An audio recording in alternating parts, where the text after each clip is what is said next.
Donc, bonjour et bienvenue au premier cours de Microsoft Access. Donc, tout d'abord, ce qu'on doit faire, c'est qu'on doit aller démarrer l'application. L'application se trouve ici sur notre poste dans Démarrer, Programme, dans Microsoft Access, dans Microsoft Office, suivi de Microsoft Access 2003. Bien important, en fait, les versions donc Office 97, Office 2000, Office 2003 sont pratiquement pareilles, à quelques exceptions près. Euh, les nouvelles versions, soit Office 2007 et bientôt Office 2010, sont très différentes. Donc, pour respecter un peu ce qui se passe en industrie, nous allons utiliser ici Microsoft Access 2003. Donc, l'application démarre. Quand on arrive dans Microsoft Access, l'interface ressemble à ceci. Donc, c'est contrairement à Microsoft Excel et Microsoft Word, il n'y a aucune base de données qui est ouverte par défaut. Donc, ce qu'on doit faire, c'est aller dans Fichier, Nouvelle base de données. Ensuite, il y a un second menu qui apparaît ici à votre droite qui vous donne certains choix. Nous, ce qu'on va faire, c'est qu'on veut démarrer une base de données complètement vide. Donc, on va utiliser ici base de données vide. Il nous demande ici d'enregistrer la base de données. Donc, nous, ici, on va l'enregistrer sur le bureau et on va l'appeler exemple. Juste exemple. Donc, la base de données est créée et est maintenant fonctionnelle. Par contre, il n'y a aucune table, évidemment, il n'y a aucune information qui est stockée dedans. Rapidement ici, on a plusieurs objets à votre gauche. Donc, on a les tables, les requêtes, les formulaires, les états, les pages, les macros et les modules. Juste pour démystifier un peu qu'est-ce que c'est, les tables, c'est le cœur principal, c'est le noyau, c'est l'élément vital de la base de données. À l'intérieur des tables, c'est là qu'il va être stocké l'ensemble des informations et qui va être structuré évidemment par nos besoins. Les requêtes, les formulaires, les états et les pages, c'est des manières différentes de sortir l'information des bases de données, de les tables, mais de la base de données que vous allez créer. Donc, les requêtes vont servir principalement à aller chercher des données plus complexes que juste en mode affichage. Les formulaires, donc, ça va être utilisé pour la saisie de données. Et les états, ça va être pour principalement imprimer les données sous forme de rapport. Donc nous ici, ce qu'on veut faire, c'est qu'on veut créer pour commencer une table, qu'on va faire la table pour gérer l'ensemble de nos amis. Si vous êtes comme moi, vous avez plusieurs amis, ça vous prend un certain module pour gérer ça. Donc on va aller ici, il y en a deux modes. On a le mode assistant et on a le mode création. À l'intérieur de la formation, on va utiliser principalement le mode création. Je vous montre quand même rapidement c'est quoi le mode assistant. Le mode assistant, ça vous permet d'aller chercher des choses déjà préfaites. Donc, exemple ici, vos contacts. D'aller chercher des éléments préfaits. Bon, vous comprendrez qu'on n'apprend pas grand-chose quand on utilise les modes assistants. C'est pour surtout dépanner des gens qui ne sont pas habitués, qui veulent créer des choses rapides, puis ça convient à leurs besoins. Nous, ce qu'on va faire, c'est qu'on va utiliser le mode création pour démarrer une table complètement vide. Donc, ce qu'on va utiliser, on a cliqué, je vais juste recommencer, on a cliqué ici sur créer une table en mode création. Par la suite, on arrive ici dans l'interface de modification, de conception de la table. Moi, ce que j'ai besoin de savoir sur mes amis, donc, il ne faut pas oublier qu'une table, c'est un regroupement d'informations qui sont en lien.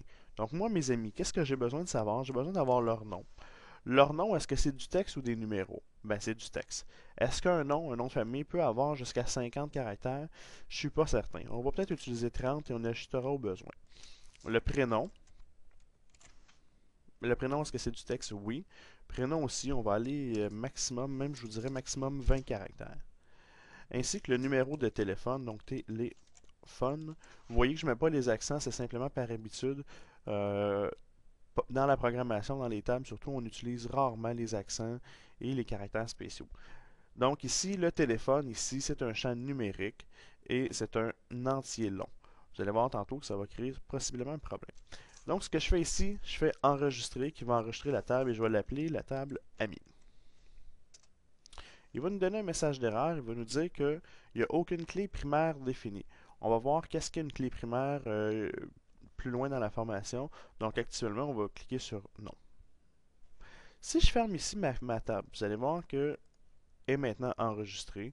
Et si je double-clique dessus, je suis en mode affichage. Donc ça, c'est le mode affichage. Et où ce que nous étions tantôt, c'était dans le mode création. Donc on peut changer d'un mode à l'autre assez simplement en appuyant sur le petit bouton ici. Donc en mode affichage, je peux rentrer mes amis. Donc le nom de famille Ricard, le prénom Maxime. Et son numéro de téléphone 514-222-3333.